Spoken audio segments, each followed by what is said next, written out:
Hello everyone, this is professor MH और आज के इस वीडियो में we will discuss question number 3A जो 7 मार्क्स के लिए पूछा गया था। Calculate net tax liability for the month. जो भी मंथ दिया होगा उसका कैलकुलेशन करना है आपको, नेट टैक्स लायबिलिटी। ये लॉकडाउन से पहले का पेपर है, तो अभी मुझे इसका चांसेस लग रहा है कि अगर ये 20 मार्क्स के लिए पूछ दे तो ये चांसेस लग रहा है कि 20 मार्क्स के लिए आ सकता है। तो क्वेश्चन क्या है उसके हिसाब से हम लोग देखेंगे कि 20 मार्क्स में क्या पूछेगा। तो क्वेश्चन है मिसेस शाह करके है, registered dealer in state of Maharashtra, provide the following information for the month of December. तो ये मंथ ऑफ डिसम्बर आ जाएगा, ठीक है। Calculate the net tax liability for the opening balance in electronic credit ledger is, C का इतना है 6000, S का इतना है, IGST इतना है। तो आपने देखा होगा प्रीवियस क्वेश्चन में भी टैक्स लायबिलिटी निकालने आया था, ये यहाँ पे भी टैक्स लायबिलिटी है। तो फॉर्मेट थोड़ा सा चेंज होगा। तो आप कैसे फाइंड आउट करेंगे कि पहले वाला क्वेश्चन है कि अभी ये दूसरा फॉर्मेट का है। तो याद रखना ये CGST, SGST, IGST का ओपनिंग दिया होगा तो समझ जाना ये फॉर्मेट यूज़ करना है।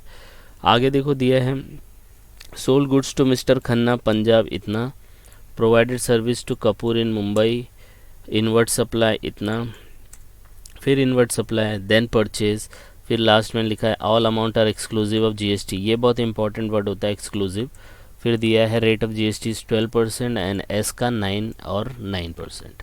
अब कैसे निकालना है, तो ये तो समझ में आया कि ओपनिंग बैलेंस दिया है। अब जब ओपनिंग बैलेंस दिया है तो सबसे पहले हम लोग क्या कर लेंगे, इसका फॉर्मेट ड्रॉ कर लेंगे। फॉर्मेट में सबसे पहला लिखना है आपको कि कौन बंदा है। तो मिसेस शाह है, registered in the state of Maharashtra. याद रखना ये लिखना कंपलसरी है क्योंकि इसके बेसिस पे पूरा क्वेश्चन घूमेगा।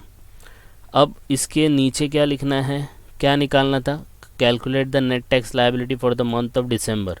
तो डिसम्बर है तो यहाँ पे लिखने का computation of net tax liability for the month of December, और फिर लिखना है पर्टिकुलर और 3 कॉलम बनाने हैं, ठीक है।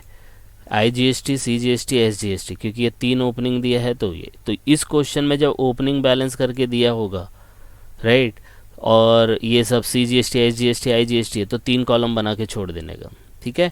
अब इसका फॉर्मेट कैसा है कि जब ये ओपनिंग वाला क्वेश्चन आएगा तो इसको सॉल्व कैसे करना है, तो आपको याद रखना है टैक्स निकालना है, टैक्स ऑन सेल्स।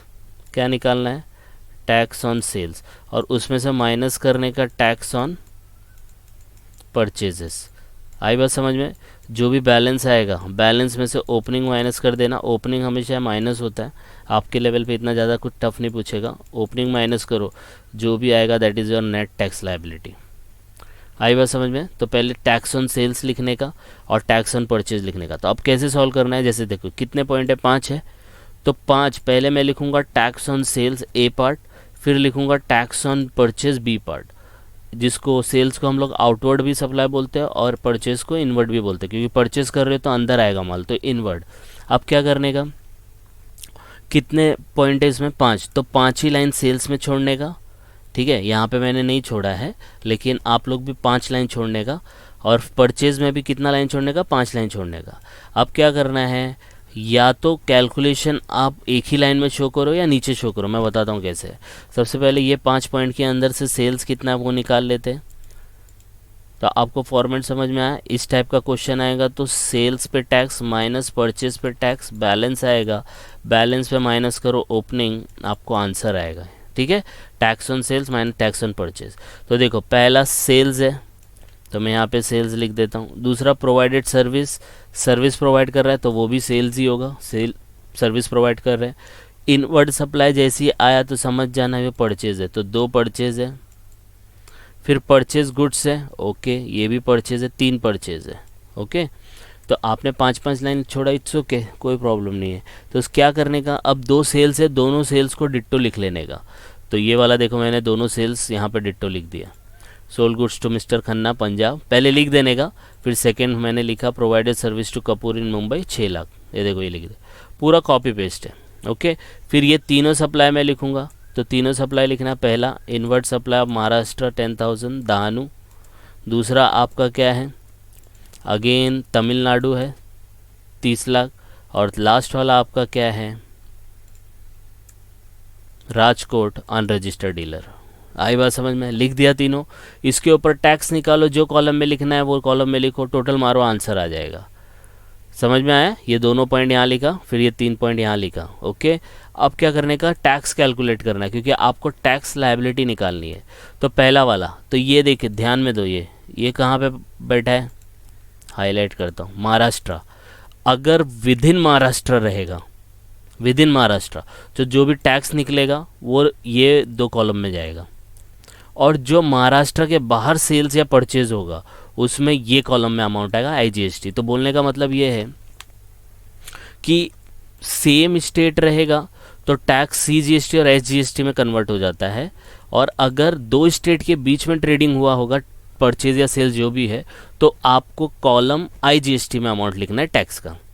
देखते हैं, पहला ये हम लोग ने, ये समझ में आया, आउटवर्ड सप्लाई दोनों यहाँ लिखा और 3 यहाँ पे लिखा। अब मैंने देखो बोलेंगे एक लाइन क्यों छोड़ा, कैलकुलेशन को, ये कैलकुलेशन आप इसके आगे भी कर सकते हो, यहाँ ब्रैकेट में डाल के कैलकुलेशन कर सकते हो, चॉइस इज़ योर्स। ओके, तो पहला सोल्ड गुड्स टू खन्ना इन पंजाब, पंजाब बोला है। अब ये स्टेट और ये स्टेट कंपेयर करो, तो पंजाब और महाराष्ट्र सेम स्टेट में आते हैं क्या? नहीं, दोनों अलग आते। जब दोनों अलग आएंगे तो जो भी अमाउंट लिखेंगे वो IGST में लिखेंगे। तो 2 लाख रुपए के ऊपर कितना परसेंट लगेगा IGST? 12%।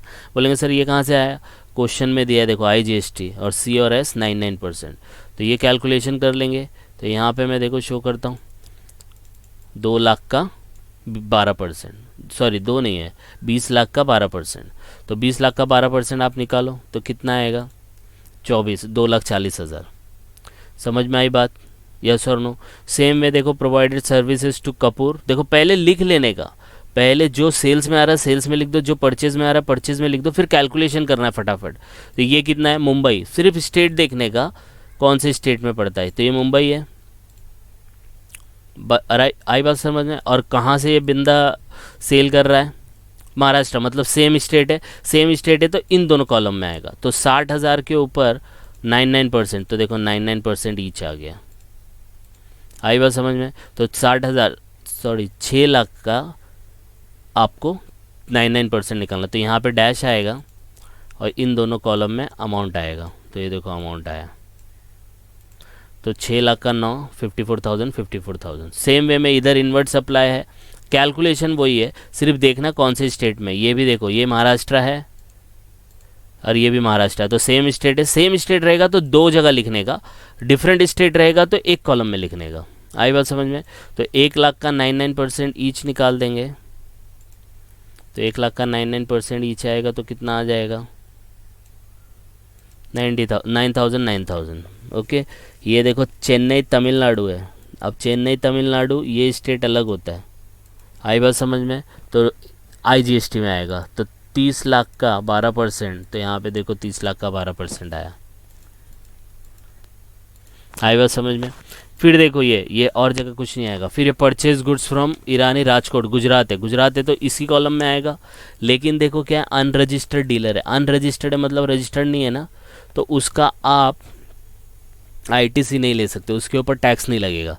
उसने, अगर आपने किसी बंदे से परचेज किया, वो GST में रजिस्टर्ड ही नहीं है, तो वो अपना GST का बिल बना के देगा क्या? नहीं देगा। और जब GST का बिल ही नहीं बना के देगा तो आप उसके ऊपर टैक्स लिख सकते हो क्या? नहीं लिख सकते हो। इसलिए ये आपके कॉलम में सब 0 आएगा। आई बात समझ में? बोले तीनों कॉलम में 0 क्यों किया? कर दिया, लेकिन आपको सिर्फ 1 कॉलम में करना है, मतलब ये तीनों कॉलम में कुछ नहीं आएगा। ठीक है, चलो कन्फ्यूजन मिटाने के लिए ये डैश कर देता हूँ। समझ में आया? अब बोलेंगे सर ये कैसे पता चलेगा कहाँ पे ये जैसे अनरजिस्टर्ड है, तो ऐसे कितने केसेस है? तो इसकी कंडीशन और एलिजिबिलिटी है, ये याद रखना। देखो यहाँ पे मैंने लिखा है कंडीशन और एलिजिबिलिटी, ये फॉर नहीं है और है एलिजिबिलिटी। तो पहला, supply used for business, business के लिए यूज़ होना चाहिए, तो जो भी परचेज कर रहे हो तो वहाँ पे लिख के आएगा यूज्ड फॉर पर्सनल यूज़, तो नहीं लेने का, it should be use for business. दूसरा है इनवॉइस और अदर डॉक्यूमेंट, बोलेगा आपको कि purchase goods from this man, लेकिन इनवॉइस नहीं रिसीव्ड हुआ, तो भी आप उसका टैक्स निकाल के नहीं रख सकते, आपको उसका टैक्स नहीं मिलेगा, 0 हो जाएगा। तीसरा आपका सेक्शन है रिसिप्ट ऑफ सप्लाई, जो परचेज कर रहे हो वो आपको मिलनी चाहिए, तभी आप उसका ITC ले सकते हो। आई बात समझ में। आईटीसी मतलब उसका क्रेडिट, क्रेडिट मतलब ये जो परचेज है ना उसकी बात हो रही, सेल्स का नहीं। सेल्स तो आप रजिस्टर्ड हो जब भी तो सेल्स पे टैक्स मारोगे ना, तो ये जो भी बात हो रही है ये आईटीसी की हो रही है, परचेज की हो रही है। तो सप्लाई रिसीट होनी चाहिए, मतलब मिलनी चाहिए। चौथा, tax charge on actually paid to the government, जो भी परचेज के ऊपर टैक्स चार्ज किया है सामने वाले ने उसको वो गवर्नमेंट को पे करना चाहिए, तभी आप यहाँ पे इसका अमाउंट लिखोगे। और लास्ट वन, रिटर्न फाइल करना चाहिए अंडर सेक्शन 39, तभी आपको इसका बेनिफिट मिलेगा, तभी आप आईटीसी लोगे। तो ये जो 5 पॉइंट है ये याद रखना है। अगर इस पॉइंट में से कोई भी पॉइंट इधर लिखा होता, जैसे this purchase goods used for personal use, तो नहीं आता। Invoice for this purchase was not available, नहीं आता। Receipt, the goods was not received by the Mrs सा, तो नहीं आता। तो इन शॉर्ट ये 5 चीज़ें होना ज़रूरी है, तभी आपको यहाँ पे परचेज़ के ऊपर टैक्स आएगा। आई बात समझ में। बस अब इसको टोटल करने का, इसका टोटल 2,40,000, इन दोनों का टोटल 54 हो गया, इनका टोटल 36 और 9,000 हो गया। ठीक है, इसको मैं ए लिखता हूँ, इसको हम लोग बी लिखते हैं। ए में से बी माइनस करने का, तो क्या आएगा, ए माइनस बी, तो माइनस कर दो। 2,40,000 में से 36, 54 में से 9, तो ये आपका आंसर आएगा। ये हो गया सिंपल। ओके, अब पूरा क्वेश्चन देखो हम लोग ने देख लिया था। अब ये ओपनिंग बचा है, तो ओपनिंग का मैंने बताया था, देखो माइनस करने का। सेल्स में से परचेज माइनस किया, मतलब टैक्स, हाँ, tax on sales, tax on purchase. फिर क्या माइनस करने का, ओपनिंग। ओपनिंग क्या कितना कितना दिया है, आईजीएसटी का 44, 6,000, 5,000। तो यहाँ पे लिख देंगे आप ओपनिंग बैलेंस 44, 6,000, 4,000। ठीक है, अब इनको माइनस कर देने का। अब ये क्या होता है पता है, प्रोफेशनल कोर्स टीवाई बीकॉम पे इतना डिफ़िकल्ट नहीं पूछेंगे आपको, ये ओपनिंग आएगा ना माइनस कर देने का। लेकिन सीक्वेंस क्या होता है इसका, इस तरीके का सीक्वेंस होता है। देखो मैंने यहाँ पे लिखा है कि जो भी how to adjust credit, IGST का जो भी आईटीसी आप ले रहे हो, आईटीसी मतलब यही परचेज का जो है, तो एक्सेस आया ना 2,04,45,45, तो पहले आईजीएसटी को यूज़ करने का, फिर सेकंड सी और एस को यूज़ करने का इन एनी ऑर्डर। फिर आईटीसी ऑफ सीजीएसटी है, पहले सीजीएसटी को यूज़ करने का, सेकंड आईजीएसटी को यूज़ करने का, और एसजीएसटी के लिए नॉट अलाउड। फिर आईटीसी ऑफ एसजीएसटी है, पहला एसजीएसटी को यूज़ करने का और सेकंड आईजीएसटी को यूज़ करने का, इसको सीजीएसटी को अलाउड नहीं है। अब बोलेंगे सर ये तो कुछ समझ में ही नहीं आ रहा है। इसको ऑलरेडी मैंने क्वेश्चन अपलोड किया है, वो जाके आप देखोगे तो चांसेस है, क्योंकि ये लास्ट टाइम नहीं आया था, तो ये चांसेस है कि क्रेडिट आएगा तो आपको एडजस्ट करने बोलेगा। यहाँ पे क्रेडिट एडजस्ट नहीं होगा, क्योंकि सब लोग देखो प्लस में आ रहे हैं। क्रेडिट का मतलब होता है कि जो माइनस में आंसर आए, माइनस में, तो देखो यहाँ माइनस में आंसर आ रहा है क्या, 2,40,000 में से 44 गया तो कितना बचा, 1,60,000, 45 में से 6,039, तो यहाँ पे ये क्रेडिट एडजस्ट ही नहीं होगा। इसको हम लोग बोलेंगे नेट टैक्स लायबिलिटी। अगर ये माइनस में आता, ये जो ये 3 अमाउंट लिखे ना, अगर ये माइनस में आता तो उस माइनस को हम लोग इस तरीके से एडजस्ट करते। इसका वीडियो मैंने ऑलरेडी अपलोड कर दिया, लिंक डिस्क्रिप्शन में, वहाँ जाके आप कॉन्सेप्ट क्लियर कर सकते हैं। चांसेस लग रहा है क्योंकि 2 साल से जो 2 साल का पेपर है अपने पास, उसके अंदर ऐसे टाइप का क्वेश्चन अभी तक नहीं पूछा है। ओके, आई होप आपको ये समझ में आया होगा। तो आप इसको गो थ्रू करो, कुछ डाउट आए तो कमेंट करके बता सकते हो, जिससे हम लोग आने वाली वीडियो को इम्प्रूव कर सकें। तो प्लीज़ गो थ्रू इट, कुछ डाउट आएगा तो please comment, and please like and subscribe for more videos. Thank you.